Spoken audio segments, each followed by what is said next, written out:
Decades of living alone, and I still can't get used to the loneliness. I muttered with a sigh.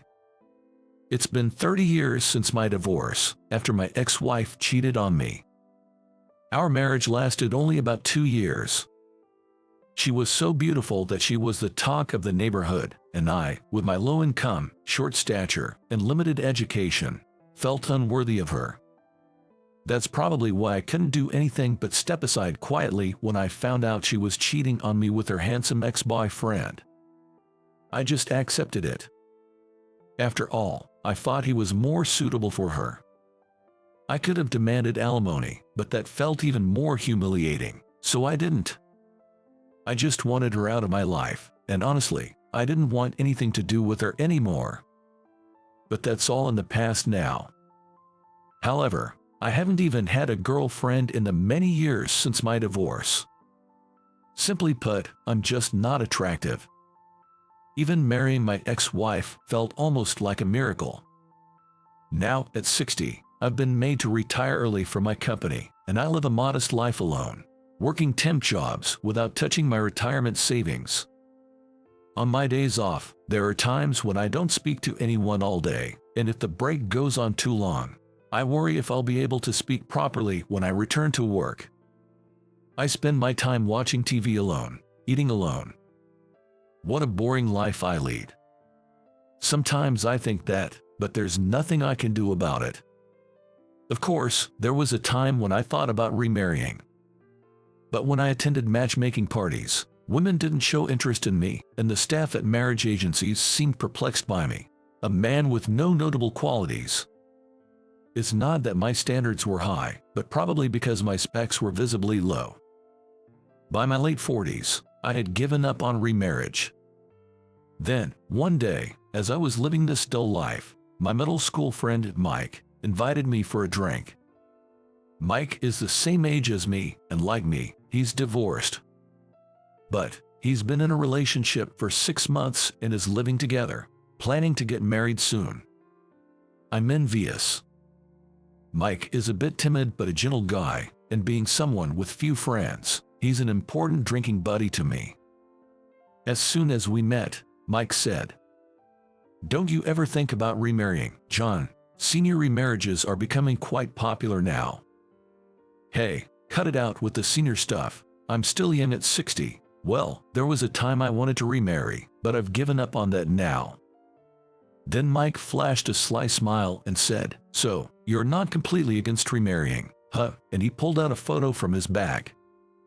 "Hey John, what do you think about meeting this lady for a matchmaking date?" What? I was so surprised by the word matchmaking that I almost spat out my beer. The woman in the photo was introduced by Mike's aunt, who enjoys setting up marriages as a hobby. When Mike told her he had a girlfriend, she asked if he knew any good men to introduce. The woman was 3 years younger than us. From the photo, she looked a bit grumpy, as if she didn't really want to remarry. "But, are you sure I'm okay? And from this photo, she doesn't seem eager to marry," I replied. Mike confidently said, "You'll be fine, John. Just meet her once. I think you two could get along well." I wasn't particularly against her, so I decided to go through with the matchmaking. On the day, I wore a suit I had prepared for the occasion and went to a fancy restaurant. There I saw Mike's aunt and the woman from the photo, looking slightly displeased. She saw me with a serious face and said in a soft voice, "My name is Grace. It's nice to meet you." Nervously, I introduced myself too. Throughout the matchmaking, Grace and I barely spoke, and Mike's aunt kept a conversation going. Whenever I tried to talk, Grace just nodded, looking away with a hint of disgust whenever our eyes met. She seemed eager to leave. Seeing her like that, I honestly started to feel disinterested too. I guess as adults, we're supposed to put on a good front, at least outwardly. I thought she was beautiful, but probably not nice in personality. After a while, I stopped trying to start a conversation. Seeing us not talking at all, Mike's aunt suggested, "Why don't you two take a walk outside for a change of scenery? It's warm today, and the view here is beautiful, and practically forced us out of the room to the courtyard. Then Grace suddenly spoke up. "You probably just want to leave early, don't you?" To which I replied, annoyed. "Isn't it you who want to leave? I'm not here reluctantly, forced into this matchmaking date." This was the truth. I did harbor a slight hope for this matchmaking date. But Grace said, "Maybe you were hoping for someone younger, weren't you?" I came today because I couldn't say no to her, but honestly, I'm enjoying my work right now and don't feel like getting married. Sorry.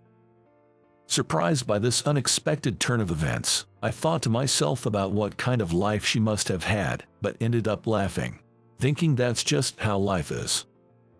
On the way back from the courtyard, I asked Grace to send a refusal on my behalf. But she said she didn't want to reject me outright, as it would be embarrassing for her, and suggested meeting up 3 more times before deciding, to which I agreed. A few days later, out of respect for Mike, I decided not to lie and actually met up with Grace 3 times as we had agreed. I thought it was just a temporary relationship, so I might as well enjoy it. That's what I had in mind. Surprisingly, Grace and I had similar tastes in food, and we ended up going to a seafood restaurant we both loved. Grace showed up in casual clothes, but being beautiful, she looked good in anything. While I was staring at her, she suddenly asked, "Do you think my outfit is tacky?" Being with Grace was comfortable in the best way. She was beautiful, but I could talk to her without feeling tense. We had a lot in common, probably because we were close in age. On our second date, we went to a movie and then to a stylish bar with a great atmosphere.